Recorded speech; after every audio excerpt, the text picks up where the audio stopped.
Mbikoué Bela Christelle, la pisseuse dont la mamie de coq est de retour en Vogada, accompagnée de son conjoint.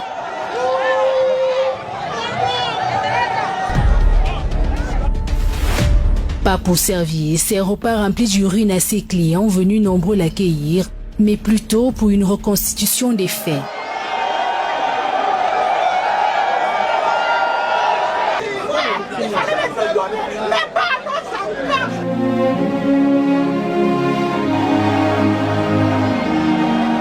Ces cris et pleurs des populations traduisent leur colère après avoir su qu'elles ont passé tout ce temps à consommer des repas empoisonnés. Il confie d'ailleurs avoir découvert plusieurs bouteilles d'urine dans son restaurant pendant sa destruction. J'étais la première personne à qui elle avait servi le coq.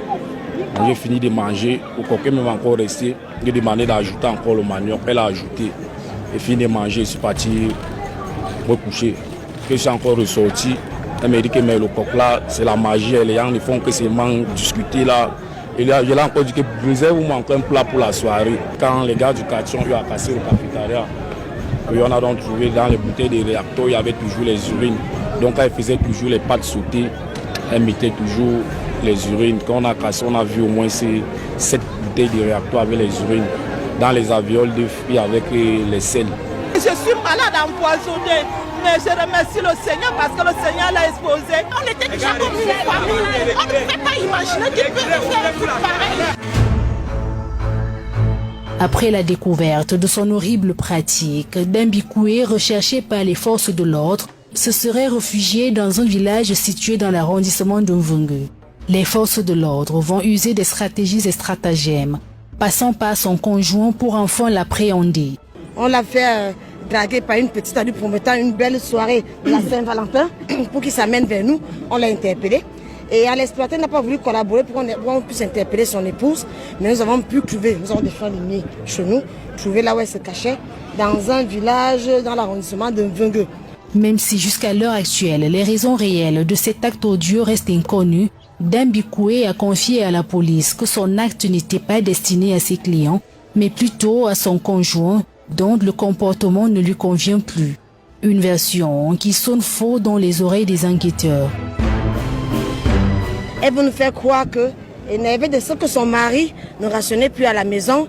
Elle a donc uriné dans cette marmite-là pour lui prouver sa colère. C'est pas logique et ça ne tient pas. Nous sommes des femmes. Il y a des femmes parmi vous.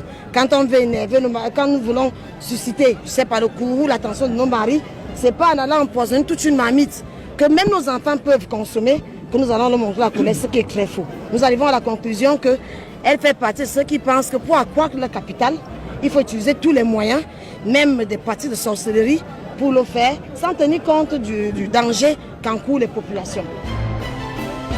En attendant que lumière soit faite dans cette affaire et que Mbikoué donne le nom d'un potentiel commanditaire, car selon la police, cet acte a des connotations mystiques. Ce qu'elle ne peut pas nous dire, c'est qui a suscité le plan. Nous sommes africains.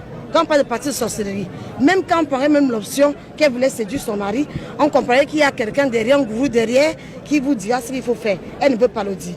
Je vois la défense, elle a pu de nous faire croire qu'elle voulait uniquement empoisonner sa famille, ce qui est déjà même une infraction.